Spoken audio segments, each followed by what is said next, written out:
अस्सलाम वालेकुम students, online classes में आपको वेलकम कहते हैं।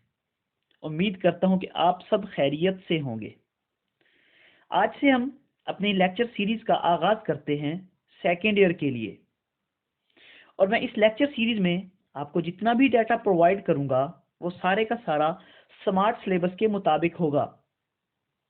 लेकिन आने वाले सालों के लिए जो बाकी क्वेश्चंस या बाकी डाटा रह जाएगा वो मैं नेक्स्ट प्रोवाइड कर दूंगा। अभी के लिए आपको जस्ट स्मार्ट सिलेबस के मुताबिक डाटा प्रोवाइड किया जाएगा। तो आप लोगों को स्मार्ट सिलेबस के मुताबिक अगर मैथमेटिक्स पढ़नी है तो मेरे चैनल को आप जरूर विजिट कीजिएगा। आज हम डिस्कस करते हैं अपने चैप्टर नंबर 7 को। सेकेंड ईयर का चैप्टर नंबर 7 है जिसका नाम है vectors. So first of all हम डिस्कस करेंगे स्केलर क्वांटिटीज को और वेक्टर क्वांटिटीज को। आज के हम अपने फर्स्ट लेक्चर में जस्ट डिस्कशन करेंगे अबाउट स्केलर क्वांटिटीज और वेक्टर क्वांटिटीज। डियर स्टूडेंट्स, ऐसी क्वांटिटीज, ऐसी टर्म्स, ऐसी मिकदारें जिन्हें शो करने के लिए, रिप्रेजेंट करने के लिए आपको जस्ट मैग्नीट्यूड की जरूरत हो, ऐसी मिकदारों को स्केलर मिकदारें कहते हैं।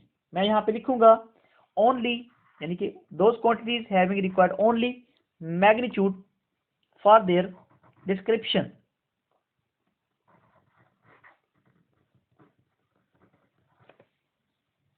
और वो मिकदारें जिन्हें शो करने के लिए आपको मैग्नीट्यूड की भी जरूरत हो और डायरेक्शन की भी जरूरत हो, ऐसी मिकदारों को वेक्टर्स क्वांटिटीज कहा जाता है।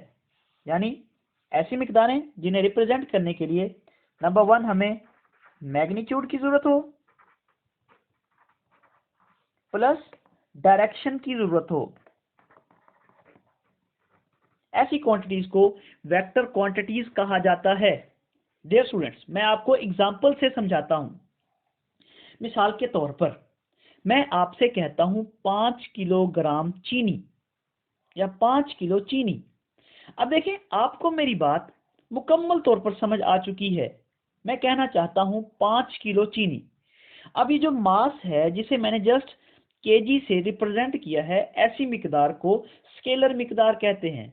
यानी आप यूं कह सकते हैं, ऐसी क्वांटिटी जिसको शो करने के लिए सिर्फ मैग्नीट्यूड की जरूरत हो उसे स्केलर कहा जाता है। मैंने कहा है 5 किलो चीनी। अब ये आपको पूरी बात सिर्फ और सिर्फ 5 केजी कहने से समझ आ गई है। तो ऐसी मिकदार को स्केलर मिकदार कहते हैं। तो स्केलर मिकदारें कौन कौन सी हैं? मास आपके पास स्केलर मिकदार है, और आपके पास डियर स्टूडेंट्स टाइम स्केलर मिकदार है, टेम्परेचर स्केलर मिकदार है, लेंथ स्केलर मिकदार है। मिसाल के तौर पर मैं कहता हूं आपको 10 किलोमीटर या 10 मीटर। अब आपको लेंथ कही गई है तो ऐसी मिकदार को स्केलर मिकदार कहते हैं। टेम्परेचर, मैं कहता हूं मेरी बॉडी का टेम्परेचर है 98 डिग्री सेंटीग्रेड, या मैं ये कहता हूं मेरे इर्द गिर्द का जो टेम्परेचर है वो 25 डिग्री सेंटीग्रेड है। अब आपको ये टेम्परेचर का जस्ट मैंने मिकदार बताई है और आपको पूरी बात समझ आ गई है। तो ऐसी मिकदारें, ऐसी टर्म्स, ऐसी क्वांटिटीज जिनको रिप्रेजेंट करने के लिए ओनली मैग्नीट्यूड की जरूरत हो, ऐसी टर्म्स को स्केलर क्वांटिटीज या स्केलर टर्म्स कहते हैं। और वेक्टर टर्म्स कौन सी हैं? ऐसी टर्म्स जिन्हें शो करने के लिए आपको एक तो मैग्नीट्यूड की जरूरत है और दूसरी डायरेक्शन की जरूरत है। ऐसी क्वांटिटीज को वेक्टर क्वांटिटीज कहा जाता है। मेरे कहने का मतलब क्या है? मैं आपसे कहता हूं 5 किलोमीटर मशरिक की जानिब मूव करें। अब मैंने नंबर 1 पर आपको क्वांटिटी बताई है कि 5 किलोमीटर, और उसके बाद मैंने आपको मशरिक या मगरिब की एक सिमत बताई है। तो ऐसी मिकदारें जिन्हें रिप्रेजेंट करने के लिए, जिन्हें शो करने के लिए आपको नंबर 1 मैग्नीट्यूड की जरूरत हो, नंबर 2 डायरेक्शन की जरूरत हो, ऐसी क्वांटिटीज को वेक्टर क्वांटिटीज कहा जाता है। तो वेक्टर क्वांटिटीज होती कौन कौन सी हैं? हमारे पास वेलोसिटी वेक्टर क्वांटिटी होती है। स्टूडेंट्स, इससे एमसीक्यूज भी बन सकता है। एक्सेलरेशन हमारे पास वेक्टर क्वांटिटी है, और हमारे पास फोर्स वेक्टर क्वांटिटी है। इसके अलावा वेट वेक्टर क्वांटिटी है। और इलेक्ट्रिक एंड मैग्नेटिक फ्लक्स, ये सारी की सारी वेक्टर क्वांटिटीज हैं। अब हमारी बात का खुलासा कुछ ये हुआ कि वो मिकदारें जिन्हें शो करने के लिए सिर्फ मैग्नीट्यूड की ज़रूरत हो उन्हें हम स्केलर कहते हैं, और वो मिकदारें जिसकी स्केलर की मिसाल हमारे पास मास है, टाइम है, टेम्परेचर है, लेंथ है, और वो मिकदारें जिन्हें शो करने के लिए हमें मैग्नीट्यूड और डायरेक्शन दोनों की ज़रूरत हो उसे कहते हैं वेक्टर क्वांटिटीज, जैसा कि वेलोसिटी, एक्सेलरेशन, फोर्स, वेट। अब हम डिस्कस करते हैं वेक्टर्स को शो कैसे किया जाता है, यानी कि रिप्रेजेंटेशन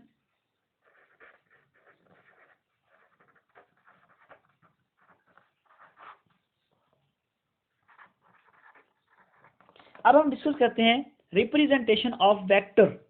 वेक्टर को कैसे शो किया जाता है। डियर स्टूडेंट्स, वेक्टर क्वांटिटी को शो करने के लिए या तो आप उसके ऊपर एरो हेड लगाते हैं, या फिर आप उसके नीचे छोटी सी लाइन लगाते हैं, या फिर आप अपनी क्वांटिटी को थोड़ा सा बोल्ड करके, मोटा करके लिख देते हैं। ये सारे का सारा तरीकाकार है वेक्टर को शो करने का। यानी अगर इनमें से कोई एक नोटेशन आई हो तो आप कहते हैं कि ये वेक्टर की नोटेशन है। ओके डियर स्टूडेंट्स, अब हम डिस्कस करते हैं मैग्नीट्यूड को। अगर किसी वेक्टर की मैग्नीट्यूड फाइंड आउट करनी हो तो उसको पहले नंबर पर शो कैसे किया जाता है। अब हम डिस्कस करते हैं magnitude of vector. Dear student, magnitude of vector को शो करते हैं हम। सपोज दैट मेरे पास एक वेक्टर है v, मैं कहता हूं कि आपको कहता हूं कि आप इसकी मैग्नीट्यूड फाइंड आउट करें। तो डियर स्टूडेंट्स, मैग्नीट्यूड कहा जाए, वर्ड लेंथ कहा जाए, वर्ड नाम नॉर्म कहा जाए। मैग्नीट्यूड, लेंथ या नॉर्म, इन तीनों अल्फाज का एक ही मतलब है। अगर मैं आपको कहता हूं कि आपको एक वेक्टर दिया गया है v, आप इसकी मैग्नीट्यूड फाइंड आउट करें। डियर स्टूडेंट्स, मैग्नीट्यूड की जो नोटेशन है वो ये है। सपोज दैट वेक्टर के इर्द गिर्द आप दो लाइनें लगा देंगे जिन्हें नॉर्म भी बोला जाता है या मॉड भी बोला जाता है। तो ये है ये है आपके पास मैग्नीट्यूड को रिप्रेजेंट करने का तरीका। अब फाइंड आउट कैसे करेंगे। सपोज दैट आपके पास वेक्टर v है xi प्लस yj, और मैं कहता हूं वेक्टर के ऊपर या तो एरो हेड लगाया करें डियर स्टूडेंट्स, या फिर आप उसके नीचे लाइन लगाया करें, या फिर बोल्ड करके लिखा करें। अब मैं आपको कहता हूं कि ये वेक्टर v दिया गया है, आप इसकी मैग्नीट्यूड फाइंड आउट करेंगे। डियर स्टूडेंट्स, क्या तरीकाकार होगा। वेक्टर के इर्द गिर्द दो लाइनें लगा लें जिन्हें नॉर्म या मॉड कहते हैं। अब आप इसका तरीकाकार ये होता है कि x कंपोनेंट और y कंपोनेंट, इनका लेना होता है स्क्वायर रूट। मैं अब आपको मैग्नीट्यूड फाइंड आउट करने का तरीका बता रहा हूं। क्या करेंगे, x का लेंगे स्क्वायर प्लस y कंपोनेंट का लेंगे स्क्वायर, और होल के ऊपर स्क्वायर रूट लेंगे। जो जवाब आएगा वो आपके पास मैग्नीट्यूड होगा, या लेंथ होगी, या नॉर्म होगा। मिसाल के तौर पर मैं कहता हूं आपको v वेक्टर दिया गया है 3i प्लस 4j। अगर आपको ये कहा जाए कि इसकी मैग्नीट्यूड फाइंड आउट करें, डियर स्टूडेंट्स क्या करेंगे,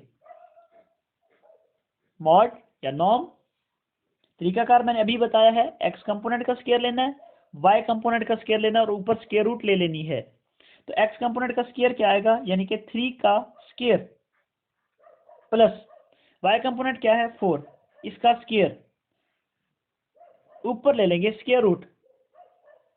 हमारे पास 3 का स्क्वायर क्या आता है स्टूडेंट्स 9, 4 का स्क्वायर क्या आता है 16, तो हमारे पास आंसर आ जाएगा 25। ऊपर आ जाएगी स्क्वायर रूट, स्क्वायर रूट को खत्म करें तो हमारे पास आंसर आ जाएगा 5 यूनिट। तो हमारे पास मैग्नीट्यूड को निकालने का तरीकाकार उम्मीद करता हूं कि आप सबने अच्छे से समझ लिया होगा। अब हम डिस्कस करते हैं यूनिट वेक्टर को कैसे फाइंड आउट किया जाता है, क्योंकि डियर स्टूडेंट्स हमारे पास क्वेश्चंस में यही काम होगा, यूनिट वेक्टर फाइंड आउट करना, मैग्नीट्यूड निकालना। तो मैं आपको जस्ट जो चीजें रिक्वायर्ड हैं वो चीजें डिस्कस करके बताऊंगा। अब आपको सपोज दैट मैं वेक्टर देता हूं v, मैं कहता हूं आप इसका यूनिट वेक्टर फाइंड आउट करें। डियर स्टूडेंट्स, पहले तो हम यूनिट वेक्टर को डिफाइन कर लेते हैं। यूनिट वेक्टर कौन सा वेक्टर होता है, ऐसा वेक्टर जिसकी मैग्नीट्यूड यूनिटी हो, 1 हो, उसे कहा जाता है यूनिट वेक्टर। वेक्टर v है, आप इसको कह सकते हैं यूनिट वेक्टर। कब कहेंगे? जब इसकी vector having magnitude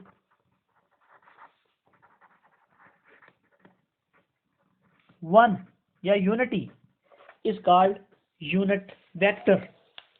dear students, unit vector निकालने का तरीकाकार क्या है? तरीकाकार ये होगा, सपोज दैट मैं आपको कहता हूं कि वेक्टर v का यूनिट वेक्टर फाइंड आउट करें। तो डियर स्टूडेंट्स, इसकी नोटेशन होती है हैट। ये जो v के ऊपर हैट डाला है, ये नोटेशन है यूनिट वेक्टर की। आप इसको निकालेंगे कैसे? वेक्टर v लेंगे और उसकी मैग्नीट्यूड से डिवाइड कर देंगे।